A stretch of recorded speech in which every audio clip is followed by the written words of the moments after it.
broadcast of our Supersized Kids is made possible with the support of viewers like you, the friends of KSBS, and by Sacred Heart Children's Hospital. You may wake up one day feeling lower than low, like your temperature's down to 100 below. You'll need the best doctors and nurses if you're to get strong, and a place to get better so you can move on. Better, yes, better is all you should be, and this place is one great big get better machine. Sacred Heart Children's Hospital. World-class healthcare, just for kids.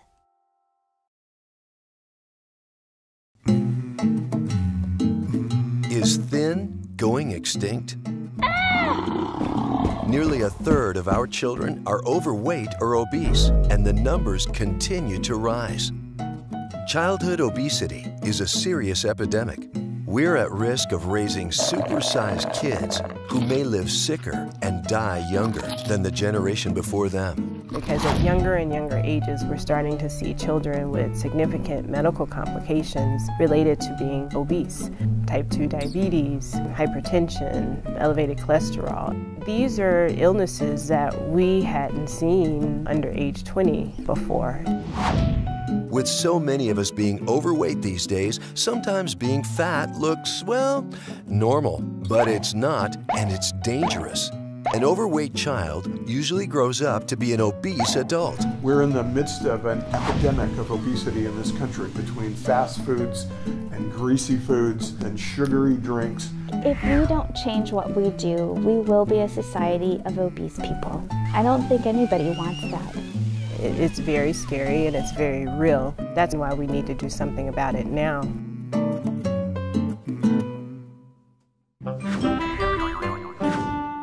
Is it baby fat or what?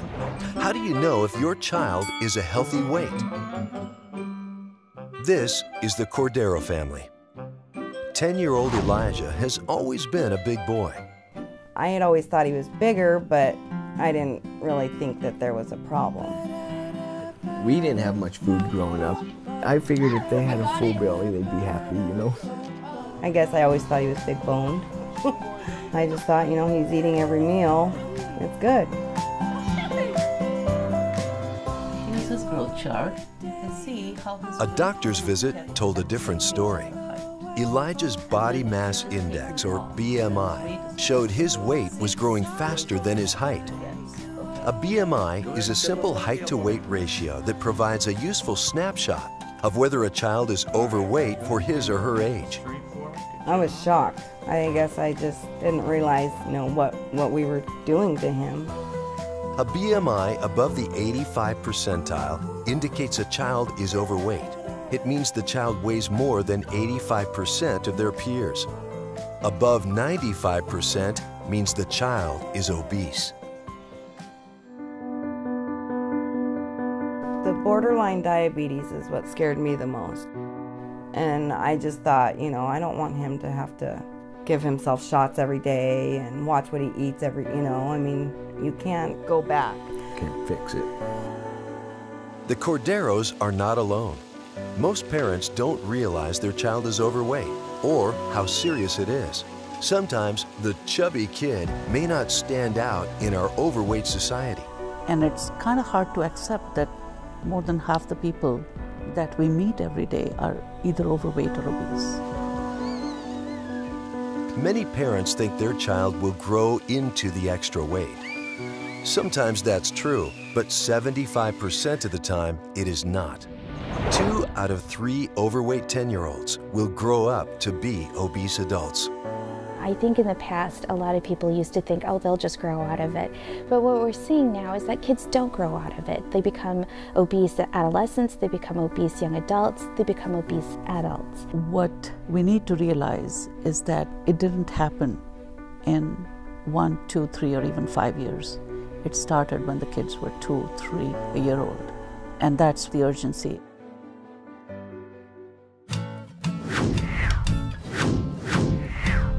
Did you know our genes are not our destiny? 9-year-old Anna Oda loves guinea pigs and doing crafts with her mom. But life hasn't always been so happy.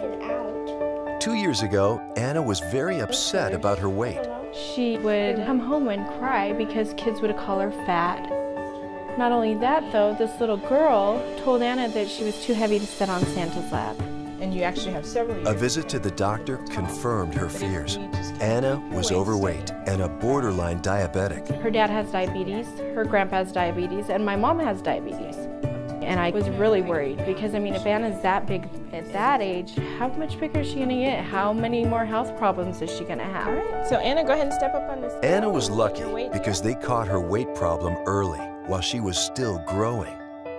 Prevention is key, because if we can catch these children when they are in the category of being overweight, catch them early and really enforce the principles of healthy eating and exercise, food portions, then most of these children still have lots of time to grow.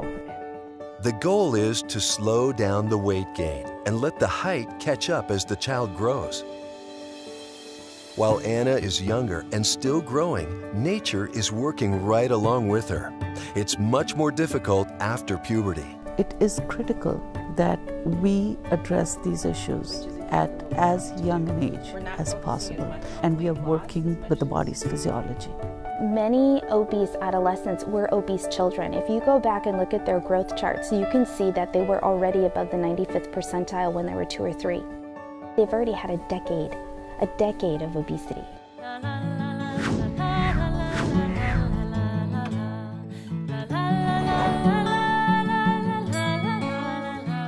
Yesenia Torres is a single mother of 5. She knows that her Latino heritage puts her family at greater risk for obesity and its associated problems. A lot of people from our culture is overweight because we eat too much. And we eat big portions of food and not small portions. Expression of love is feeding the kids whenever they ask for food. It's not loving them.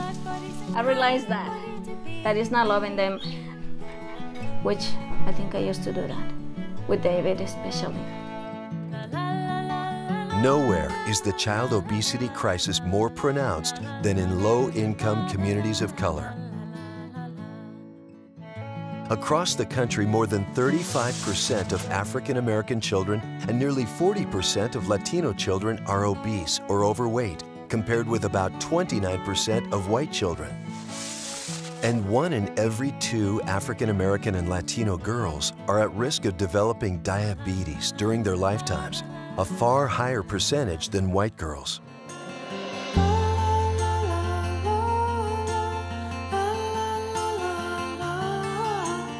Yesenia's oldest daughter, Natalie, is one of those statistics. She was diagnosed with diabetes at age 15. I felt like there was something wrong with my body. I already knew since I was like 12 or 13 because of all the headaches and how I always was feeling. Because when my blood sugar goes down, my legs get shaky, I can't pick up anything, and it gets really hot, and it's really bad.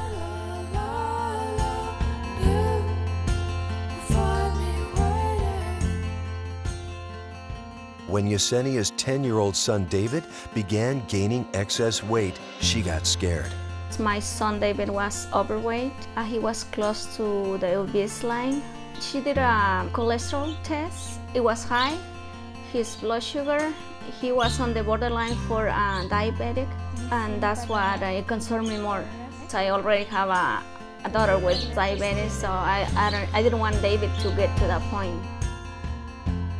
It's very hard to accept the fact that our children are overweight, because where do the children get the food from? They're getting it from us. Where are they learning their habits from? They're learning it from us. So it is emotional to think, gosh, my habits and my lifestyle has caused my child to have health issues, and that's hard to accept.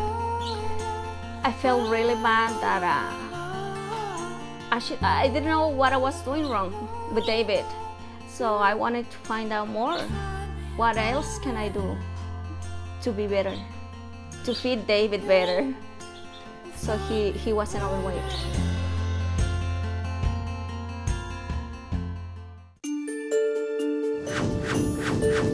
The news is things can change.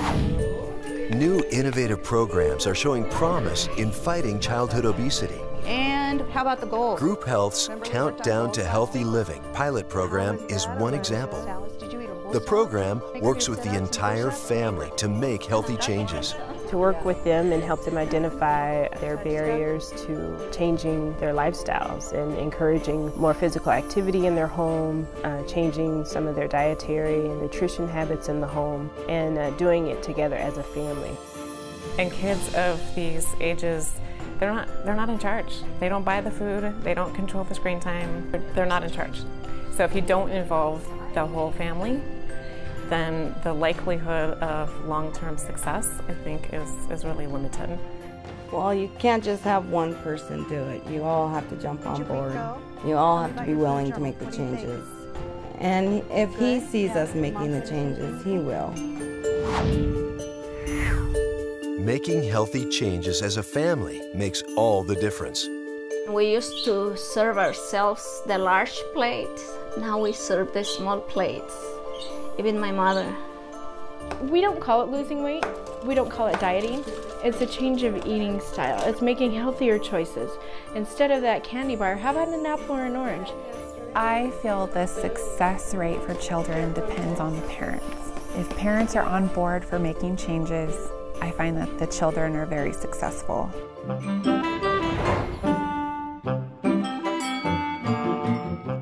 This is 12-year-old Caleb Helm. He loves playing sports, scouting, and playing music. Today, Caleb looks and feels great, but it wasn't always that way. He was about 8 that he started to get kind of a little poochy belly on him. I figured, oh, he's just probably going to have a growth spurt really soon. Caleb did not grow out of it. By age 10, kids at school were teasing him and calling him fat. He was a 10-year-old kid with weight of a 13-year-old kid. It was kind of off the charts. Caleb's mom was also an overweight child. She knows firsthand what it can do to your self-esteem. I really felt isolated, felt like I couldn't do some things because I was conscious about my body. Psychosocial and emotional factors associated with a child being overweight are just as significant as the medical complications, actually. Most of these children do have low self-esteem. They have problems with being bullied at school and being teased, which causes some of them to be introverts, and it can be very devastating to them as individuals.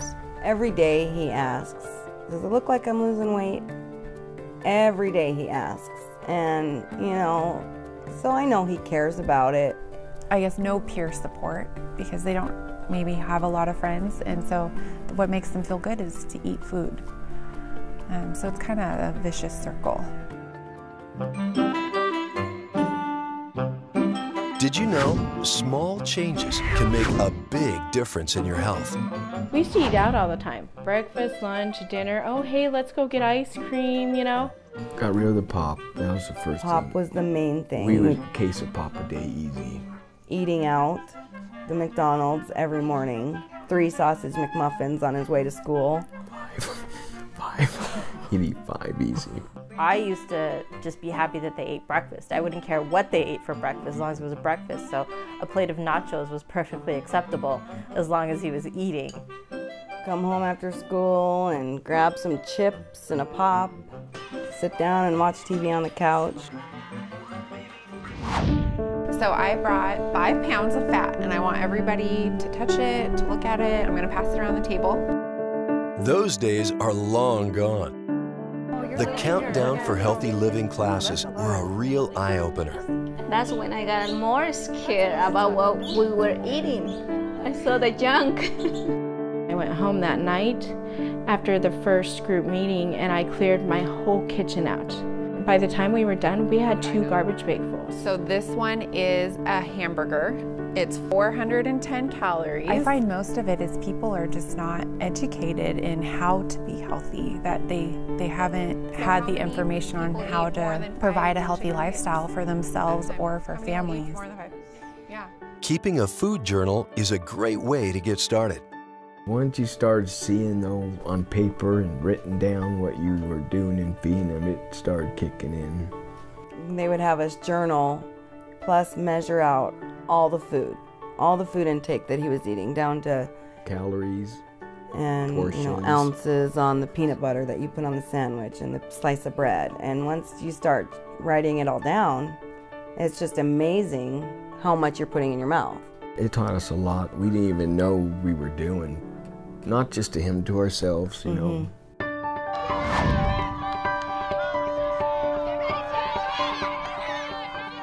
Food gives our body the energy it needs to do the activities we love. To maintain a healthy weight, we need to balance the amount of energy or calories we take in the form of food with energy we use by being active. Unfortunately, most of us suffer from portion distortion. We're just eating way too much. And big portions, especially once we start seeing how big the portions really are supposed to be. I was times them by 6, easy. Big portions. Food portion sizes have really grown over the last 20 years, and not just in restaurants, at home too. Many times our plate arrives with enough food on it for 2 or even 3 people. Hamburgers have expanded by 23%. A plate of Mexican food is 27% bigger. Soft drinks have increased in size by 52%. Snacks are 60% larger. So it's not surprising that our kids are getting larger too. Studies show if it is there, we eat it, whether we're full or not. So what is a normal portion size anyway? A portion size for meat, chicken, or fish is roughly the size of a deck of cards.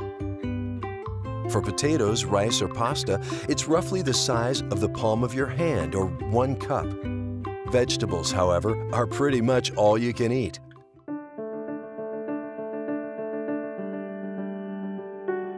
But it's not only that we eat too much, it's what we're eating. And they had all these different displays.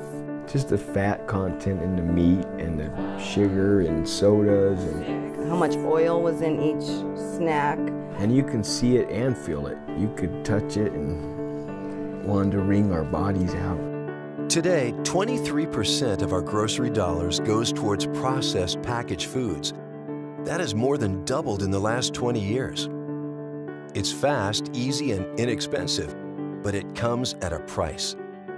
Most processed packaged foods are full of added sugars, fats, and salt. It was so scary, really scary. I was like, oh my God, I'm feeding my kids that?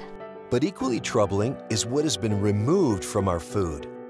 Processed foods are often stripped of nutrients and fiber designed by nature to protect your body and keep you healthy. 13.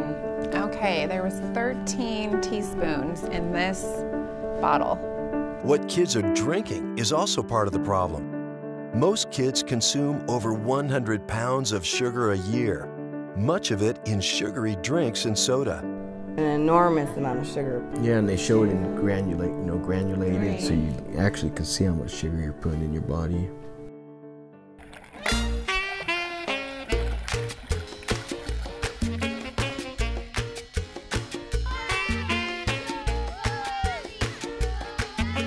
Our bodies need to move, run, jump, bend, and play at least 60 minutes every day.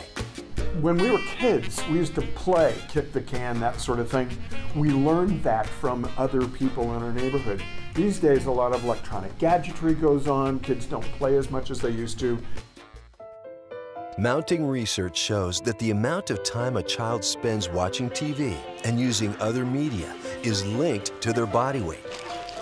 Too much screen time translates into less exercise time and bigger waistlines. Studies show that kids with TVs in their bedrooms are twice as likely to be obese. Plus, the American Academy of Pediatrics recently reported that our children watch too much TV, don't get enough exercise, see too many junk food ads, and don't get enough sleep. It's no wonder our kids are overweight.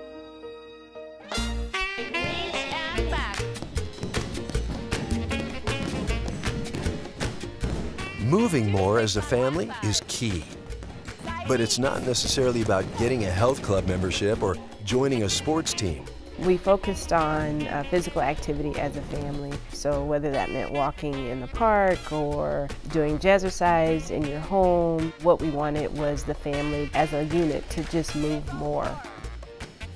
We discovered that it was important to have the parents involved. We didn't for the first session. The parents didn't do the physical activity with us, and we discovered that if we re-taught them how to play, allowed them to be silly with their kids, allowed the kids to see the parents being silly and know that they could do that and would do that, that seemed to break down a lot of barriers and get them more active in the time that they weren't here with us. Role modeling is key. As a parent, you have to be willing to participate and model the behavior that you want your child to pick up.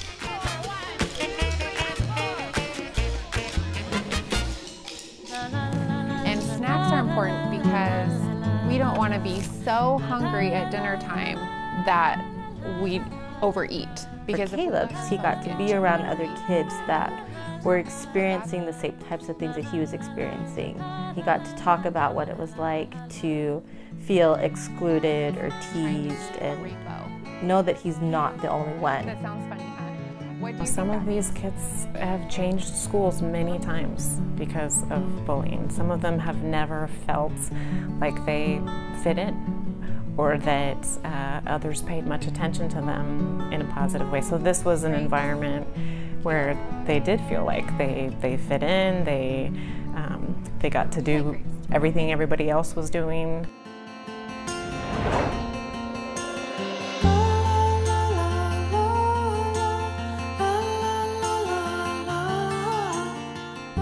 At 15, Michelle James was overweight. Everything revolved around food, whether it was, you know, because I was sad or because I was happy, you know, it was all about the food. Now at 32, Michelle can still remember the pain of growing up overweight. I didn't really dwell on the fact that I was overweight because it was too hard. I would never joke about my weight. I was not one of those people that would just make light of it because it really did bug me. Michelle was the only heavy one in her family. I wasn't the pretty one. I wasn't the skinny one. That was my sister. Looking back, Michelle can pinpoint a string of tragic events that coincide with her ballooning weight. I have had a lot of loss. I love people with my whole heart, but then when they're gone, it's like my whole heart hurts. To ease the pain, Michelle began to overeat. I didn't know what to do with the feelings of loss and of grief and of hurt and pain. And so I didn't really have anyone to talk to, so you just eat. And it just kind of makes everything go away for a period of time. There are some kids who have had a normal weight or maybe slightly higher weight their whole lives, and then something will happen. And it can be a significant life event. It could be a car accident involving a family member, or it could be a loss in the family, a divorce, some major life event. For some kids, it can happen very quickly. You can see 8-10 pounds in a month. Being an overweight teenager affected Michelle's self-confidence. It was hard to make friends and easy to fall in with the wrong crowd. She made some poor choices, especially when it came to dating boys. Ended up pregnant at 17 in my senior year of high school. I just think a lot of it had to do with my weight, because I was overweight and struggled with self-confidence. I chose to date someone who wasn't really concerned about me. 2 weeks after Michelle graduated from high school, she made the tough decision to give her baby up for adoption. It was one more loss to deal with. But that was a major loss at 18, you know? And what do you do with that as an 18-year-old? I mean, you just eat. I ate.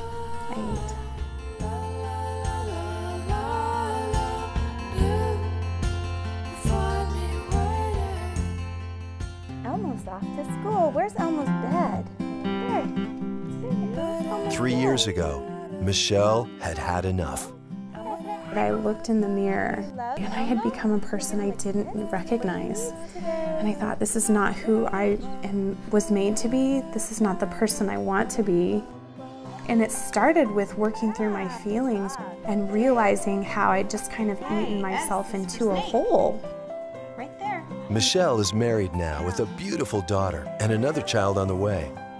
With the help of a church group, a nutrition plan, and lots of exercise, Michelle has lost over 80 pounds over the last 3 years.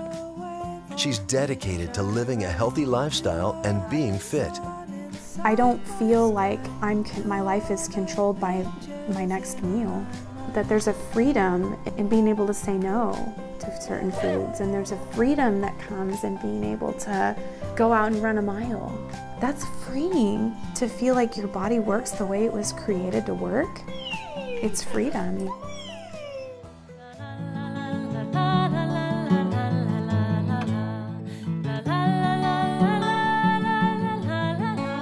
After 2 years, David, Anna, Caleb, and Elijah are seeing positive results. I've seen a big results on David. He lost about 15 pounds. He is a different kid. He didn't used to fit on a lot of clothes. Now he's so excited. It's loose on him. And then I noticed she's losing weight, and her doctor did too. And I'm like, it's working, you know, this is great. So it's really improved her self-esteem. It's not going to happen overnight, but if you start making the changes and he sees you making the changes, then he will eventually make the changes. These kids are the lucky ones.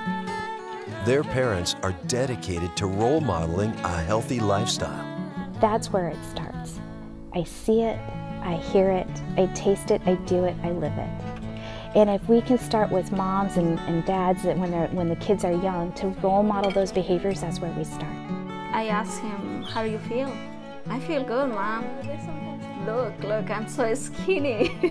I'm getting a six-pack.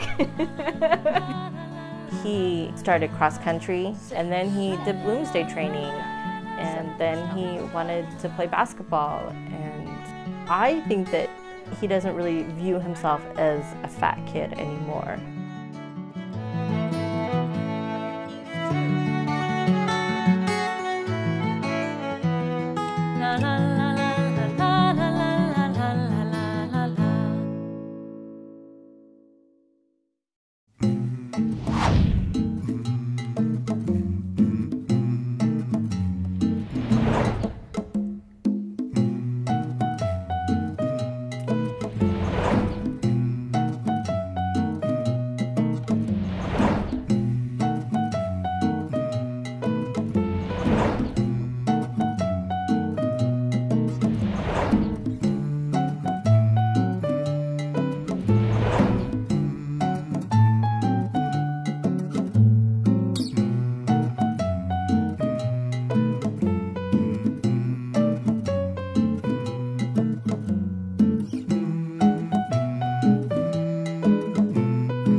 Broadcast of our Supersized Kids is made possible with the support of viewers like you, the friends of KSBS, and by Sacred Heart Children's Hospital.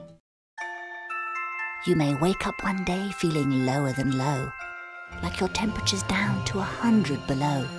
You'll need the best doctors and nurses if you're to get strong, and a place to get better so you can move on. Better, yes, better is all you should be. And this place is one great big Get Better machine. Sacred Heart Children's Hospital. World-class healthcare, just for kids. You may order your own copy of this program by calling 1-800-735-2377 or by visiting our secure website at ksbs.org.